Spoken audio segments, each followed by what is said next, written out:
kepada siapa kita harus memberi? Yang pertama, kita harus memberi ke rumah ibadah atau place of worship, tempat di mana iman kita bertumbuh.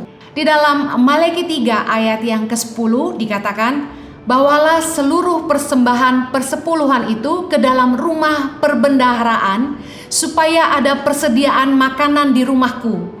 Dan ujilah aku, firman Tuhan semesta alam, apakah aku tidak membukakan bagimu tingkap-tingkap langit dan mencurahkan berkat kepadamu sampai berkelimpahan. Tujuan persembahan persepuluhan diberikan di dalam Maleakhi 3 ayat yang ke-10 adalah supaya ada persediaan makan di rumahku.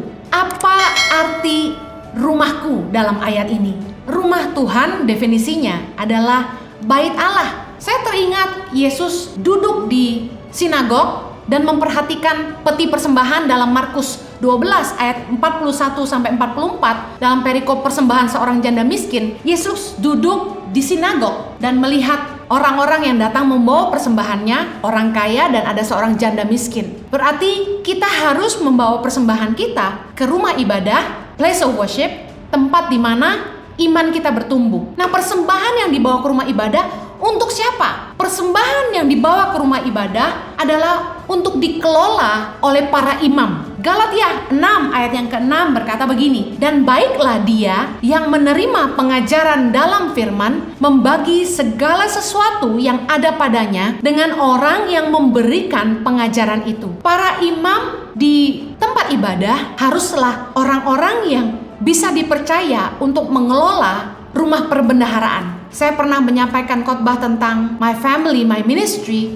di mana saya mengupas tentang batas hak para imam. Di dalam 1 Samuel 2 ayat 12, anak-anak lelaki Eli adalah orang-orang bersila. Mereka tidak mengindahkan Tuhan, ayat 13 dikatakan, ataupun batas hak para imam terhadap bangsa itu. Jadi saya percaya setiap persembahan yang dibawa ke tempat ibadah atau place of worship itu harus dikelola oleh para imam, bukan semuanya untuk imam. Harus dikelola dan para imam mendapat bagian yang menjadi hak batas para imam. Di firman Tuhan dibahas tentang bagaimana Imam Eli telah bersalah kepada Tuhan karena ia serakah, memperkaya dirinya dan membiarkan anak-anaknya menajiskan pelayanan di kemah suci. Saya bacakan 1 Samuel 2 ayat 29. Mengapa engkau memandang dengan loba kepada korban sembelihanku dan korban sajianku yang telah kuperintahkan, dan mengapa engkau menghormati anak-anakmu lebih daripadaku, sambil kamu menggemukkan dirimu dengan bagian yang terbaik dari setiap korban sajian umatku Israel. Saya percaya bahwa ketika umat Tuhan menjadi dewasa di dalam firman, mereka mengerti kebenaran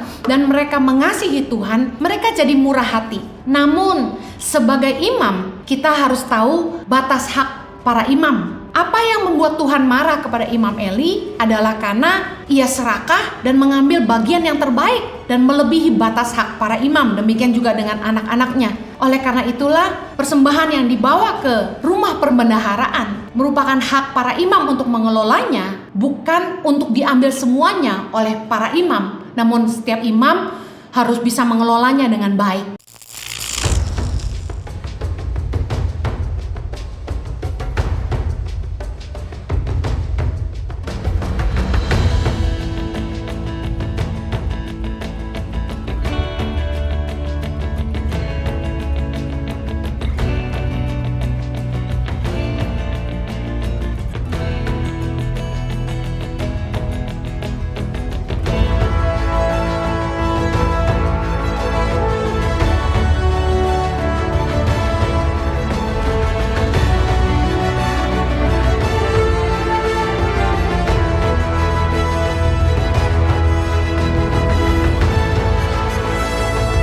Suka duka, perjuangan guru tangan pengharapan dalam membangun pendidikan di pedalaman Indonesia.